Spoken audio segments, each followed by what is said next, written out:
Many organizations use Microsoft SharePoint sites for document sharing and collaboration. Let's see how we can save a document directly to a SharePoint library from Microsoft Word, and then send a link to that document to our colleagues who need to review it. So we have our Two Trees Olive Oil draft ready to share with others, and it's ready to be reviewed by other people over the next week or so. If I mail this as an attachment, I'll need to deal with the multiple review copies of the document. But more importantly, my reviewers won't be able to see each other's changes. I'd rather post it to our team's new SharePoint site so that my reviewers can collaborate more effectively.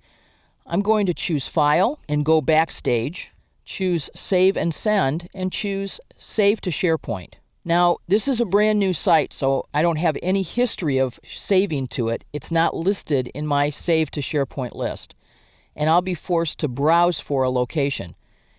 When I double-click here, or when I click Save As, either event is going to open the Save As dialog box. And I can type in a URL, but what I'd rather do is actually go open the library on my site that I want to save in. So I'm on my Two Trees Olive Oil site. This is going to be saved in the new Human Resources area.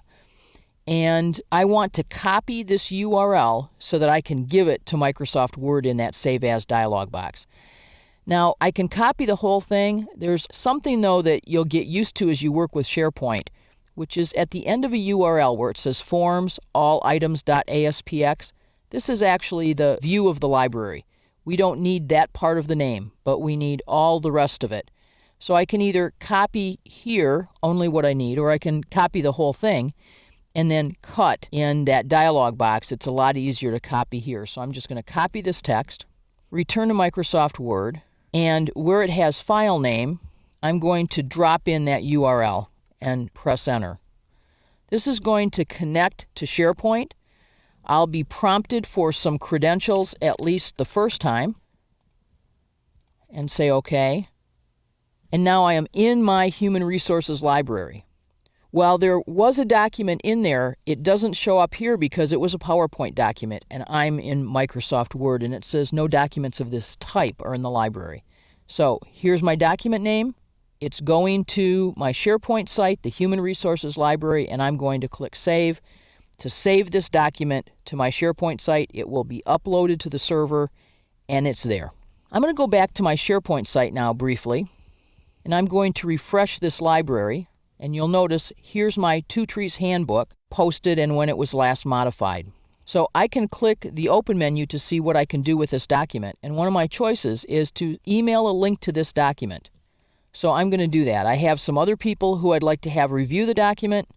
So I can simply address this to all of the people that I need to have review this document.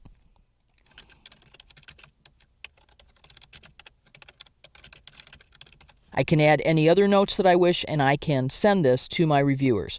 That way, they don't have another copy of the document sitting in their inbox, but as Maria and Hector and Raul go and work on the document on SharePoint, all of their changes will be kept in one place.